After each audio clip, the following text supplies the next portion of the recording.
Uh, we will just continue from where we stopped in the morning. We started neuroanesthesia. I just told you the main factors which affect the cerebral physiology.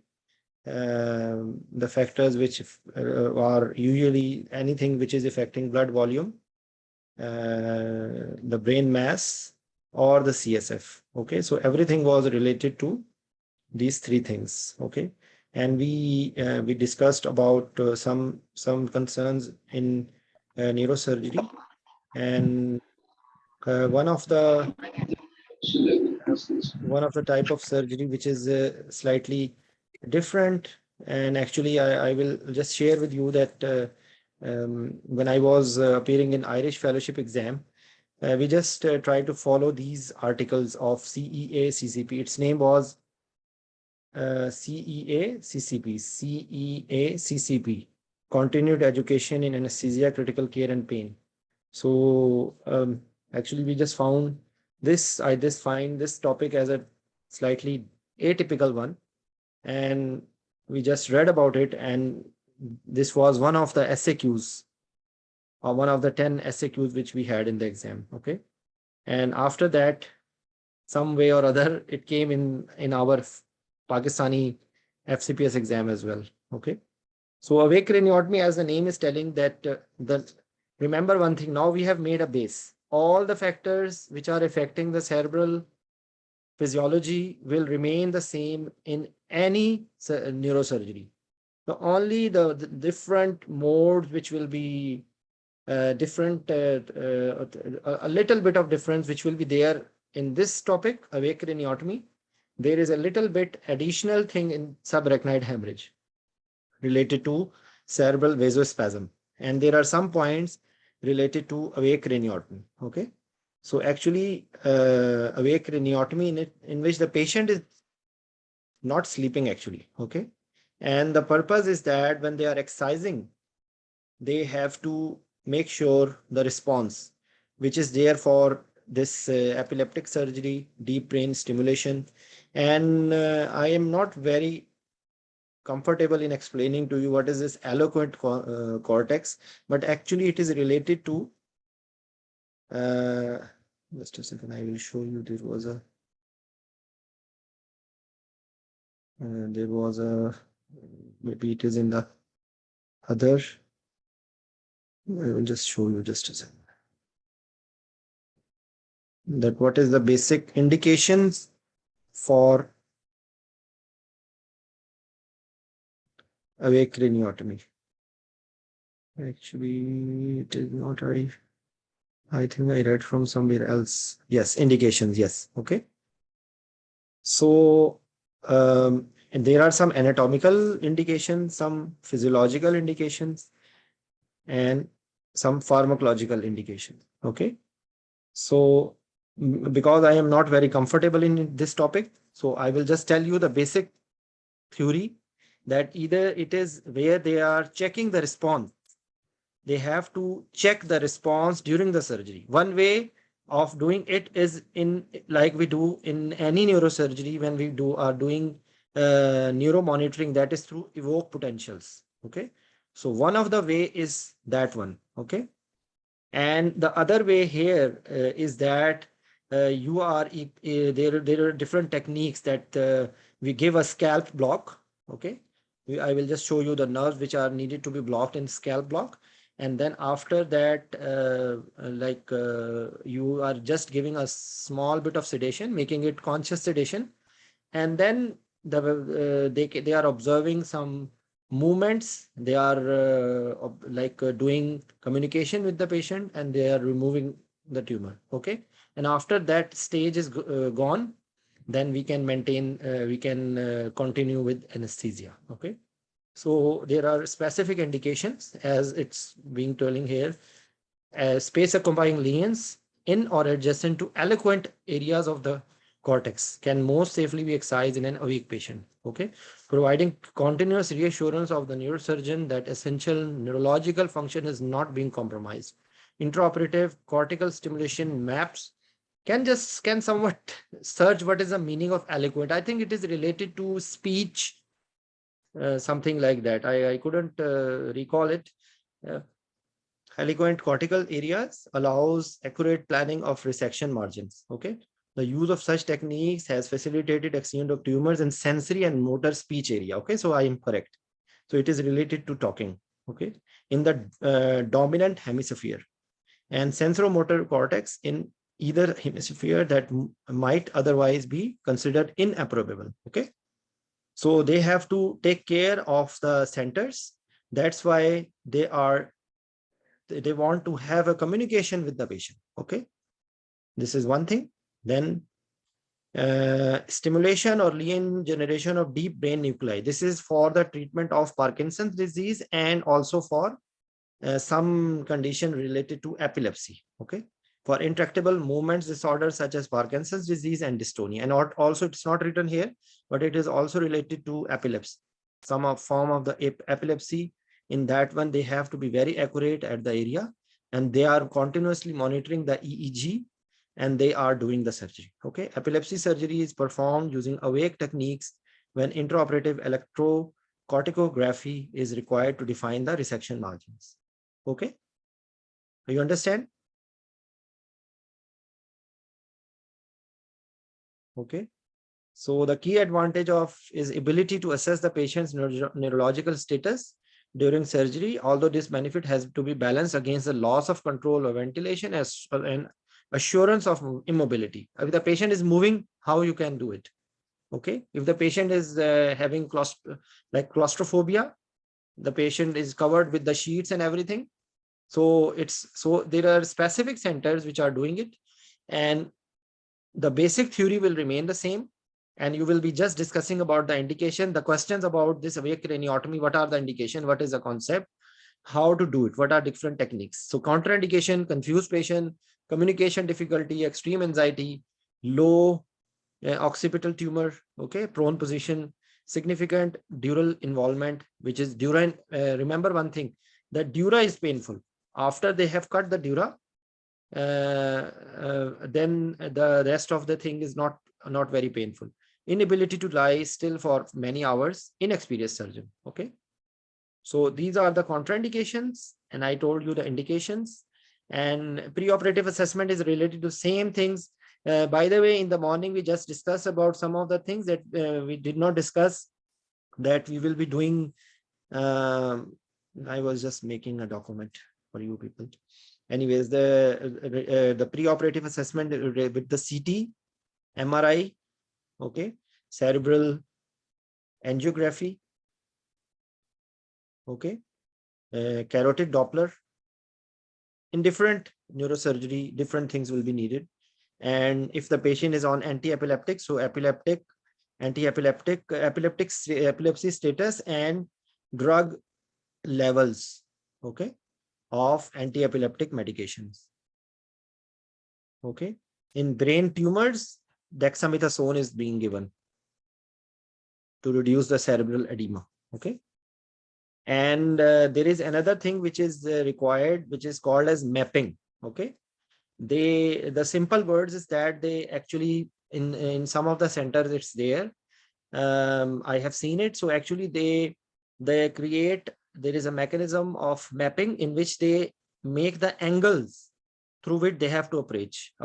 They have a specific mechanism to do it. It's being done by neurosurgeons. So this is one thing they are doing. And another thing is that in some of the neurosurgical unit, there is intraoperative MRI. Okay. Like I have worked in a setup in King Faisal, where there was a provision of MRI in the operation theater. Like it was a big operation theater with MRI inside.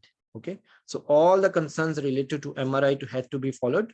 And they used to have an MRI just pre or after intubation, preoperative MRI. And after that, when they have removed the tumor, they repeat the MRI. Okay. So this is some things which are extra. And so what they have written here: blood drug levels, medication, pre-medication, and any factor which are which can cause precipitation of epilepsy. Okay, like like any electrolyte imbalance, hypothermia, hypoglycemia, things like that. Okay, so not hypothermia exactly, hyperthermia actually, hyperthermia and hypoglycemia, any electrolyte imbalance. Okay, so they have to explain the procedure, and there will be chances of airway compromise. There are chances of nausea, vomiting. So after that, awake, sleep, awake technique is planned. Okay, so you can make the patient sleep, then you awake the patient, and then you can make the patient sleep. Okay, this actually is being done in previously for another surgery, that is for scoliosis surgery. Okay, in scoliosis surgery they used to have a wake up test. Okay, but actually these days the wake up test has been replaced by evoke potentials and neuromonitoring, neurophysiological monitoring. Okay, so another thing which is like the challenges are related to airway.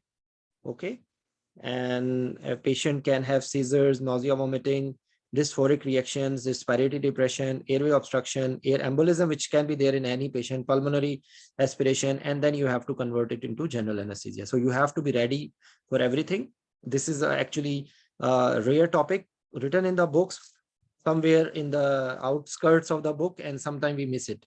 So when you are preparing for any exam, just have a look, because rest of the things will be the same.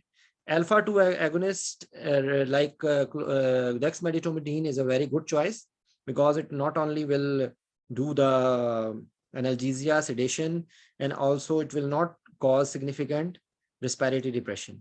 Okay, so when they are doing this cortical mapping, it is a good choice. Okay, the rest of the things are the same. And actually, you know, as I told you before, target control infusion. The role of target control infusion is great when we are doing any surgery in which they are doing the neurophysiological monitoring, and actually they are avoiding any muscle relaxant, or they are even avoiding inhalational agents, because there is two school of thought. Some people say that if you are using inhalational agents and your MAC is less than 1, it is not affecting the sensory and motor evoke potentials. Okay, but some people will say that no inhalational. Some surgeons will demand you don't use any inhalational, no muscle relaxant. Okay, so in that, now you have option of propofol plus remifentanil if you have, because it gives you a very stable anesthesia. Okay, like I say by fun that it is a copy paste. The whole of the surgery, if your syringe is going smoothly, there will be copy paste stuff. When you get a steady blood levels, which you can get by target control infusion, I discussed before that there is a bolus and then infusion. Okay, and you just put the data about the patient, and then machine is controlling the bolus and infusion in a way that drug levels are maintained. Okay, and actually the for good electrophysiological monitoring, you need to have a constant level of anesthesia. Okay, otherwise if you give a bolus and evoke potentials go down, or in the simple words, your BIS goes down, so the neurophysiologist will twist your ears that why you give bolus, or there will be problems in the surgery, that they cannot differentiate whether it is because they are touching something wrong, they are entering the no-go area, or it is because of your medication. So for neuroanesthesia with TIVA, total intravenous anesthesia, and target control infusion, the basic theory is to maintain the drug levels with the help of bolus and constant infusion controlled by the target control infusion way. Okay, so this is something important about it. So okay, so I think in the other article they have written about the scalp block. Okay, So you should be knowing. Actually, this scalp block you can use in any neurosurgery. Okay. Sorry.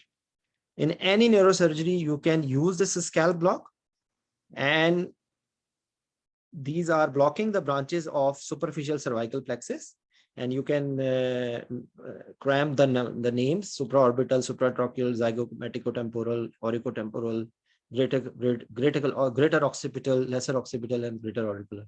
I had made some mnemonic at that time. I don't remember it, but actually you can do it in any neurosurgery. Okay. Because we don't do it because we don't practice it, but actually it's a good way to get an before they give the incision.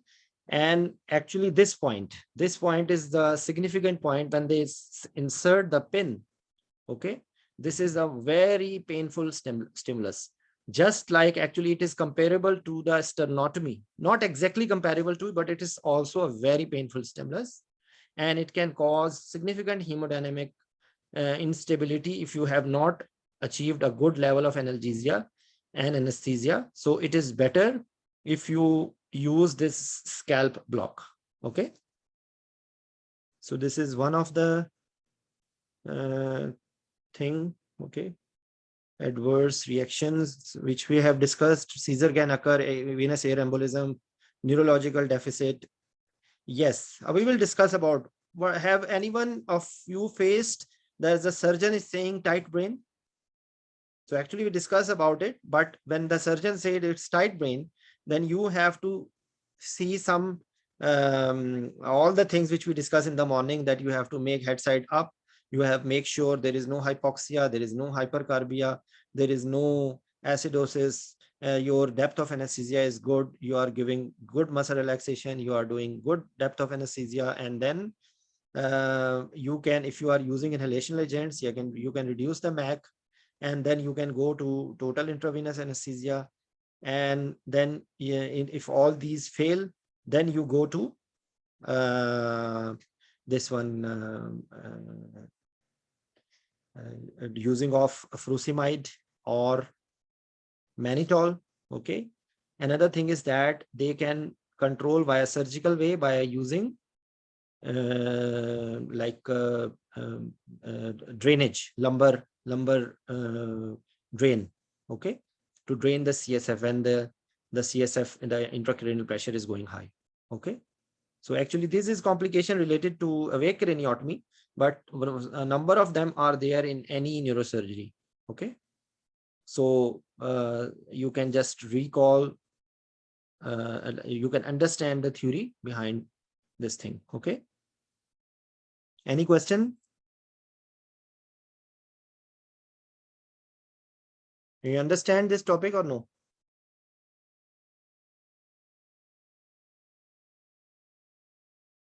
Okay, so another topic which we have to discuss is actually just sure.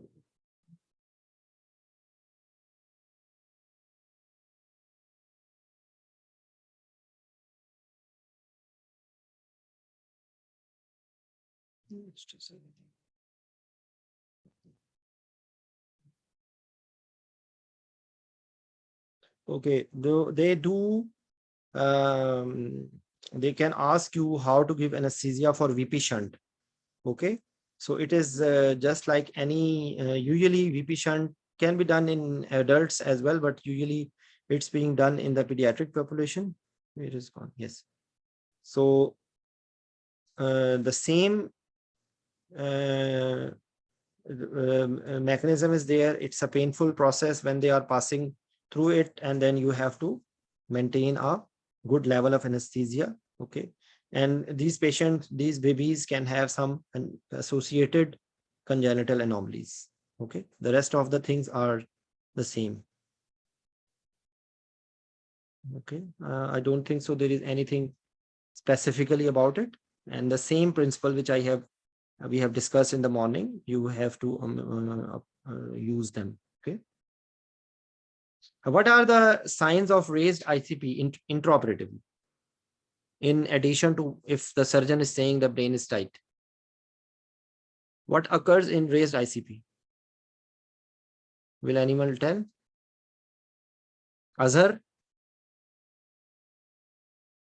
what will be the signs of raised ICP?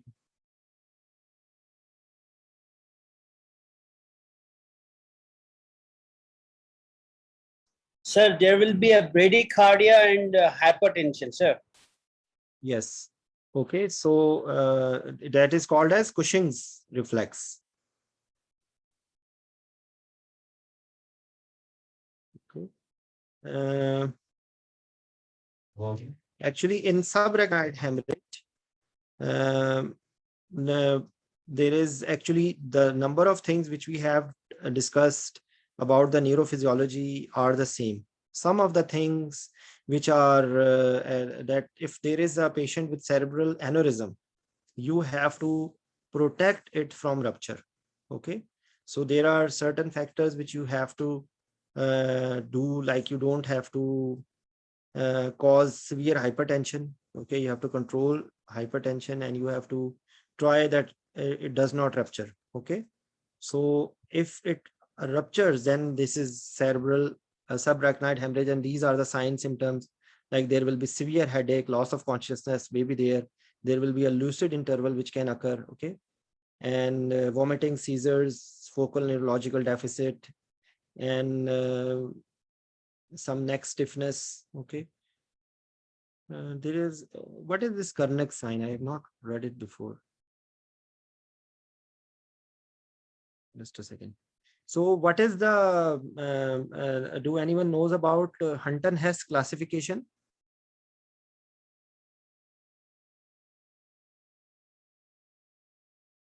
Have you heard about it?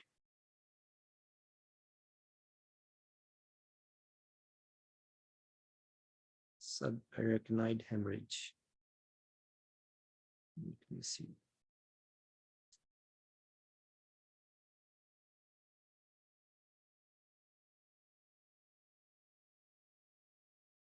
Actually, this is not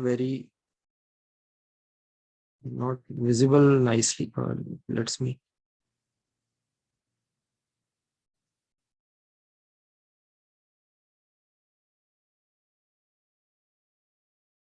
Okay, so as I told you, there is a severe headache, neck stiffness, photophobia, any neurological problem with their CT scan will pick.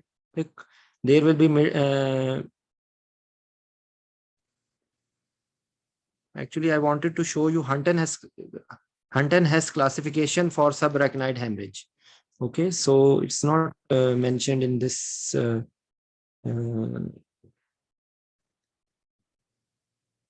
Okay, so if subarachnoid hemorrhage occurs, now you have to maintain the cerebral physiology. Okay, and the main thing which you will be doing is that you have to avoid cerebral vasospasm. Okay, so can anyone tell how to prevent this cerebral vasospasm?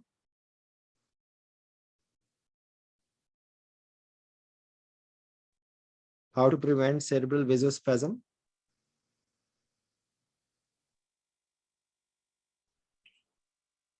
Sir, first of all, we have to avoid hypoxia, acidosis, hypercarbia that would cause the vasodilatation that definitely will increase, hypertension, and Actually, when cerebral hemorrhage occurs, then you don't have to. Do you remember this triple H therapy? sir, What is this triple H therapy? hemodilation, hypertension. Okay, so actually there is you have to maintain the blood pressure and you have to maintain the cerebral perfusion pressures. Okay, because before rupture you have to try to reduce the blood pressures, but if it occurs, now there will be chances of cerebral vasospasm. That's why we are using nimodipine, calcium channel blocker. Okay, as cerebral to prevent cerebral vasospasm. Okay, and now you have to maintain the the concept of this triple H therapy. Okay, hypertension, hemodilution, and hypervolemia. Okay, so some of the people, they say it that now they are not doing hypervolemia, they are doing normovolemia, but the other two H's are there. Okay, just a second. You see, rest of the factors which we have discussed, the same things of maintenance of the cerebral perfusion pressure.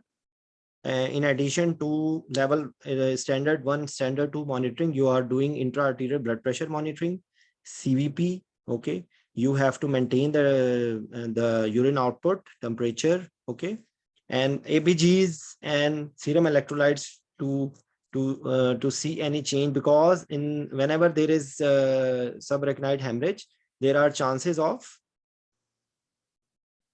this one sodium changes. Okay, as we discussed in the morning, that there will be problems with ADH. So there may be syndrome of inappropriate ADH, or there may be diabetes insipidus, or there may be cerebral salt wasting syndrome. Okay, so all these changes will have significant effect, hemodynamic as well as neurological effects. Okay, so you have to avoid these, and you have to monitor them. Okay, so rest, I again repeat that the basic principles are the same. You have to maintain CO2, you have to maintain O2, you have to maintain temperature, you have to maintain viscosity, and if specifically in subarachnoid hemorrhage, you have to maintain the cerebral perfusion pressure and avoidance of cerebral vasospasm. Okay, and then this epilepsy can occur. You have to monitor. That's what I'm telling you that you have to maintain the drug levels. Okay, so rest of the things are the same.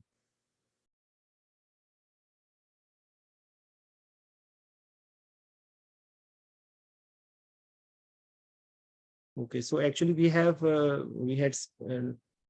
covered a number of aspects related to neurophysiology and air embolism we discussed in the morning. Okay.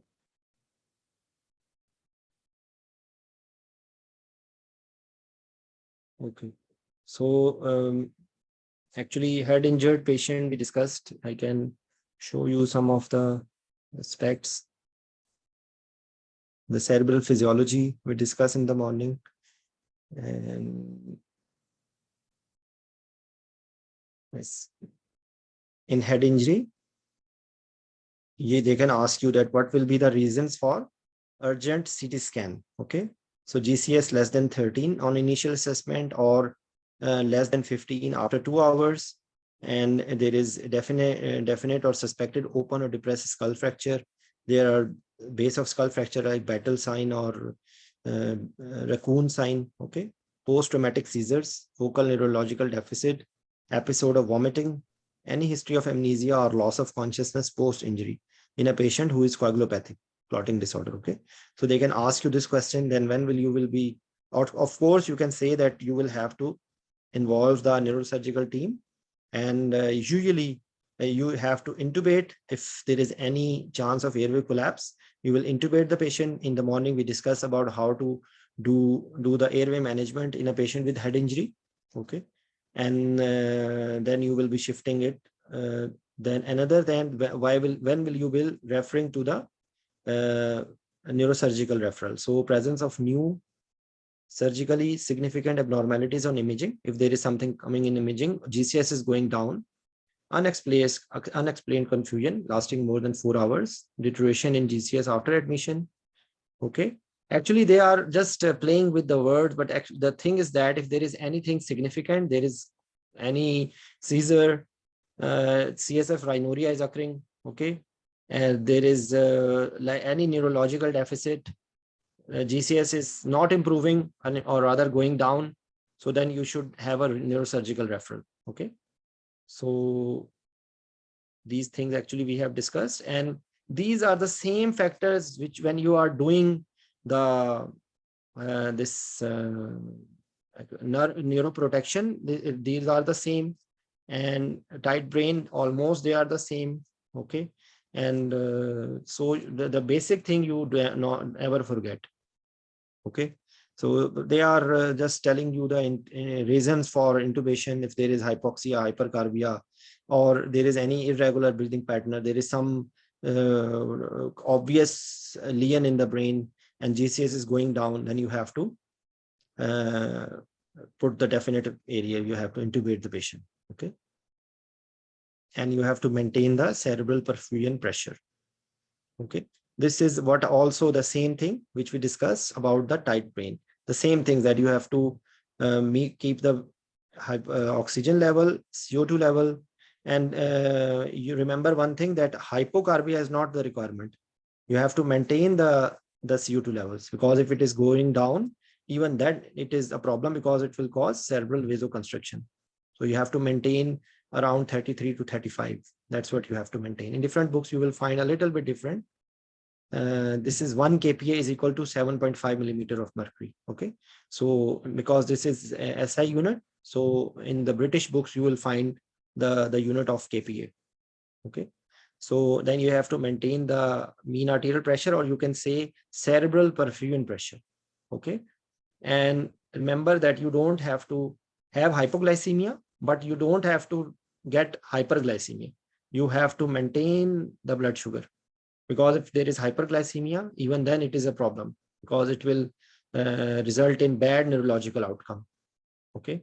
And if you have hypoglycemia, this is also bad, because it can cause it can predispose to seizure and neurological insult. So you have to maintain the glucose level.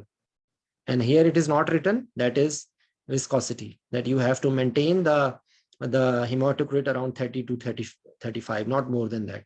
Around 30 is better than more, like 30 to 35 you have to maintain. Okay. So, and you will be looking for any signs of raised ICP. The anesthetic management will be the first thing. And then if it fails, then you can go for other like mannitol or diuretics. Okay. Or surgical drainage. So these are the things which we have discussed. And what will be the anesthesia concern in neurointerventional radiology?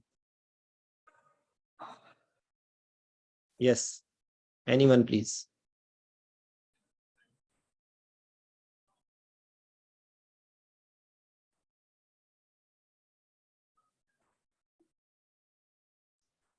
Sir, we have to take care of the MRI machines related concerns. And not necessarily MRI. It is not necessarily. It is. Neurointervention is usually done with the MRI, with the help of. Am I right? No. Okay. Not MRI. CT scan, like image guided. Image guided. Okay. So, okay. Just like we do in cath lab, the same thing. Okay. Okay. They are embolizing the vessels. They are opening the vessels. Okay. Okay. So you have the concerns of out of OR. Okay. And this place may be unfamiliar to you, and there, because anything, and the vessel can rupture, so there will be bleed. Okay. Limited access to the patients. Limited access, not limited access here, but because this is not MRI, so don't mix it up with MRI. Okay. Okay. Sometimes the patient will be intubated, and maybe in some interventional procedures, like for example, if they are doing endovascular carotid endarterectomy, then maybe the patient is awake. You can do it even in local anesthesia, but you have to be ready for anything. You have to avoid any factors which can create problem in the cerebral physiology. Okay. This is the main theory. Just a second.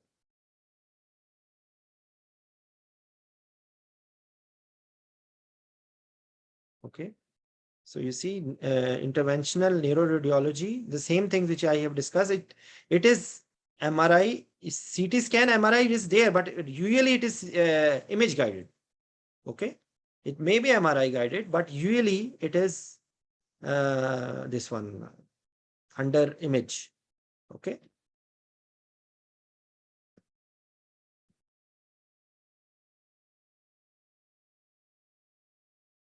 These are the unfamiliar environment, dim lights, unfamiliar staff, isolated from health, transferred between CT, MRI, ITU. Okay.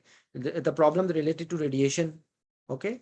And skull is closed, ICP may be raised, and they are using antiplatelets, so it can cause bleeding. Okay. And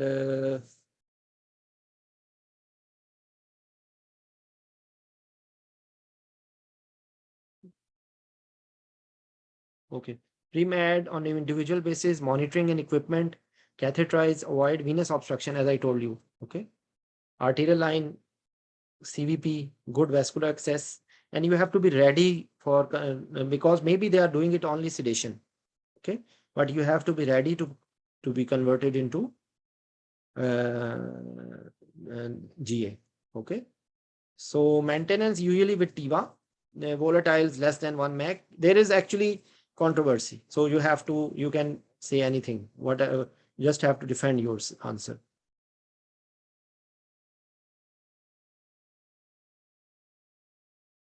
You should have smooth recovery.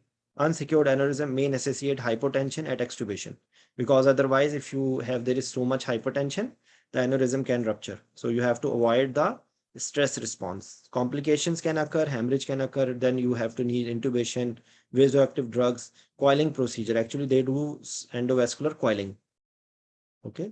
So related to occlusion, vasospasm, you have to just a second. This is what I was telling you. Triple H, hematocrit 30% and CVP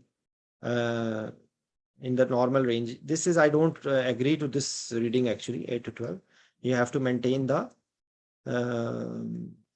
slightly, actually you have to avoid hypovolemia. Okay. So this is how you will proceed.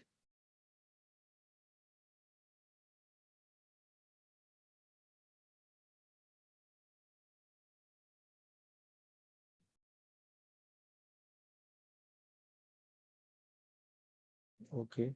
So any question, please? Anyone wants to ask any question? Yes. Who is this doc? You are the exam candidate. Would you like to ask anything, or should I ask anything to you? Because neuro is the question which you have to answer. And the things which I have just discussed in the morning session and now, because I have done everything, and I suppose the people who are new, like who have not attended the first session, it's there on the YouTube. You can listen to it and you will understand. Okay. Because I didn't tell much of the bookish thing. I just try to give the concept. Okay. So something related to trauma, intervention, radiology. That's it. That's what my aim was, to give you an overview. Okay. So any questions, or should I just close the session? Will anyone speak out, or all are busy? Who is this doc? I want you to speak out, please. Dr. Anila, are you exam candidate? Yes, sir. So why you are mute, always mute? You want to speak only in the exam? You don't want to speak out before that?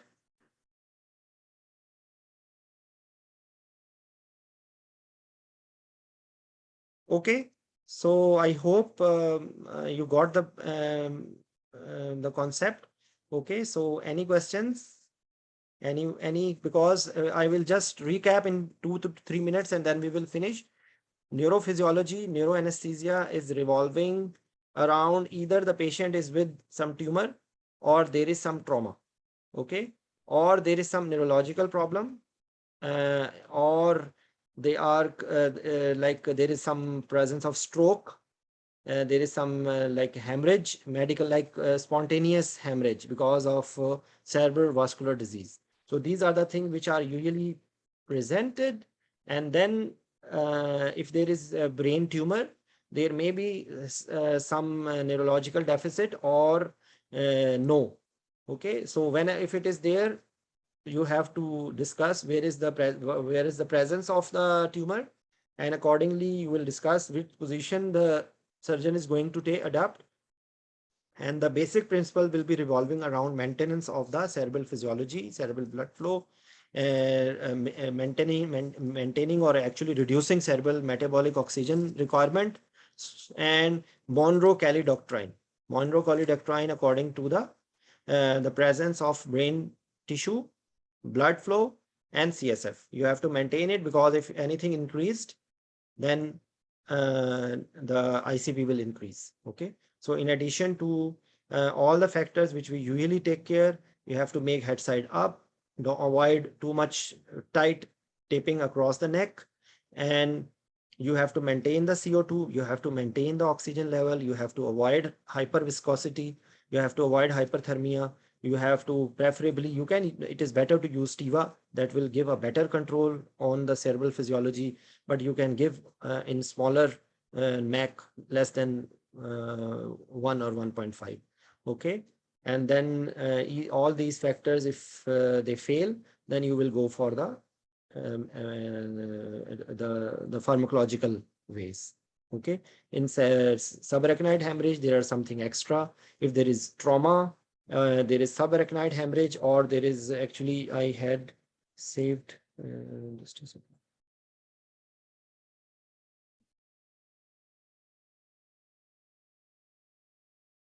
I think one thing I forgot to show you.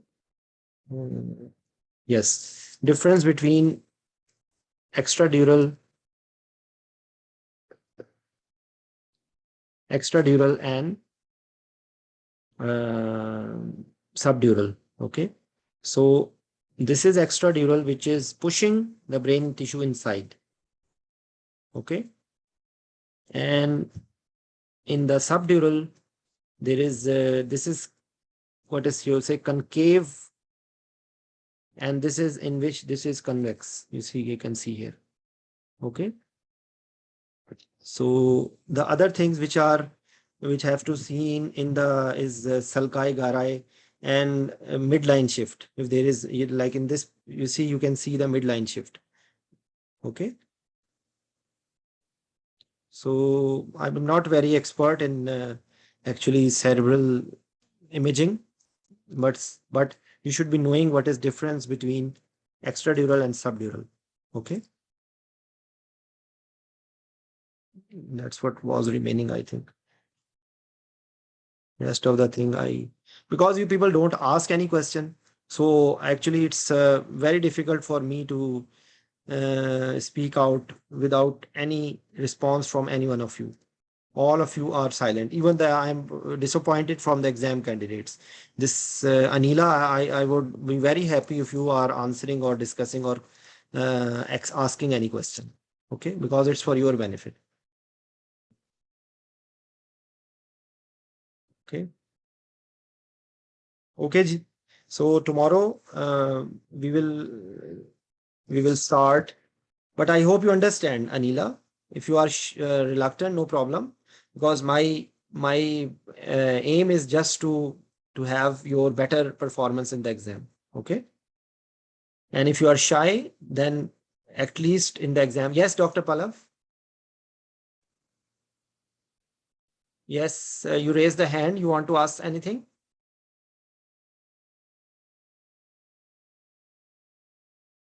Dr. Pallav, do you want to ask anything? Because I am finishing. Okay. Tomorrow I will start, because now the exam, I was just having this quick review things for the people who are appearing in the oral exam. So I think now sevoflurane, actually in some books, Pallav, they are writing sevoflurane, and some books they are writing isoflurane. I cannot comment about it, because in my dictionary, we should not use inhalational agents in neurosurgery. If you ask me, practically, I would ask you to use TIVA. Okay. And if you are using it, you can use a little bit of, like, you can get a help. You can make a cocktail. You can sevoflurane and isoflurane, whatever you are using, you have to maintain, because actually these days in good setups, usually nobody is using isoflurane. We are using sevoflurane or desflurane in good setups. Okay. But if you have availability of isoflurane, previously isoflurane was recommended as the best choice. But now recently, I don't know what has changed. So they are asking, they are telling sevoflurane. So I'm sorry, I'm short of ideas about this sevoflurane versus isoflurane. Okay. But actually you have to do that. You have to look at the results. I will repeat again that there are books written on neuroanesthesia. But if you understand what I have told you, maintenance of cerebral perfusion pressure, maintenance of the concept of Monroe-Kelly doctrine, avoidance of the things which can increase cerebral blood flow or increase the cerebral metabolic rate. These are the things which are not required in neuroanesthesia. Okay. And there are positional rating problem, tube can dislodge. You have to maintain you have to zero the arterial line at the level of pinna, external auditory meatus, rather than at the level of heart. So these are the things which are special. You will be avoiding hypoxia, hypercarbia, acidosis, viscosity. And then if these things fail, then you will be trying to use some pharmacotherapy. Okay. And these patients can if they are doing in prone position, or if they are doing in sitting position, they are at risk of position related problems. And if there is, especially in posterior fossa where there are the vital centers are there, there are chances of postoperative apnea. There are chances of have severe brady or tachy responses because they are near the vital centers. So these are the things which you should be taking care of. And you have to document the neurological status to start with, so that if any change occurs, you have a preoperative neurological status. Usually these patients can have epilepsy. These patients can have, so you have to think about the maintaining the blood levels of epileptic, anti-epileptic medications, and you have to avoid anything which can create epilepsy, which can create fits. Okay. And the bottom line is that you have to maintain the ICP, and you have to look for, avoid any brisk change in it. You have to look for the signs of raised ICP. We did not discuss about the ICP waveform. Actually, maybe I'm not very expert in it, but you should be knowing about the Lundberg waves. There are ICP waveforms. You can just, you will find it in any article. So you just need to have a look on it. Okay. So most probably tomorrow I'm thinking to start blood. Okay. So we will be taking some topic about it. Okay. Management of intraoperative seizures. You see, usually the patient will have airway will be maintained. So maybe seizures will not be visible. If you have neuromonitoring, the seizures or seizure activity will only be apparent by the electrophysiology. Okay. So your approach will be the same. You can give an additional bolus dose of anti-epileptic. Okay. You can increase the depth of anesthesia. Benzodiazepine you can use. Okay. Even propofol you can use. Thiopentone is one of the choice. So you will be managing according to the situation. Usually it will occur either preoperatively or postoperatively. Intraoperatively seizures, actually, apparently there are less chances. Okay, Dr. Dora? Okay, so thank you very much, all of you. All of you are welcome to ask any question anytime. And I will just advise all of you to visit the YouTube link. Okay. And this is the channel, and you can subscribe to it, and then you will find the playlists. Okay. So the playlist, it is easier for you to cover them. Okay. So like, for example, all the discussions which are occur related to neuro, you will find it here. Some of them before I did it in our language, but I think recently, last 6, 7, 8 months, I like this one. This is the one which I did in the morning. Okay. So you can find it right here.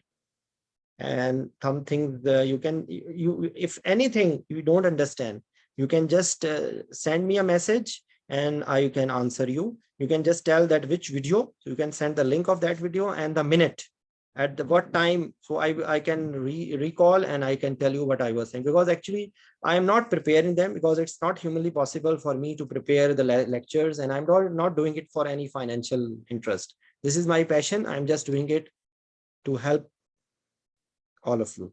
Okay. So if anything you don't understand, you all are welcome. Okay. So you can easily find out these things from the playlist. Okay.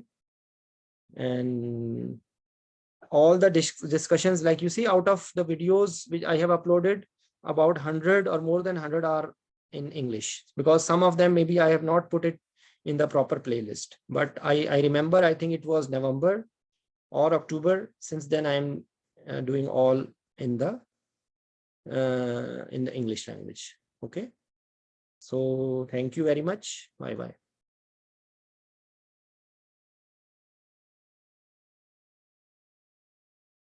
Last thing, that if you want to discuss any topic, you can just message me. Okay. Because I was just doing this quick reviews with my intention to help the people who are appearing for the oral examination. Okay. Like you see, I will just show you before I end.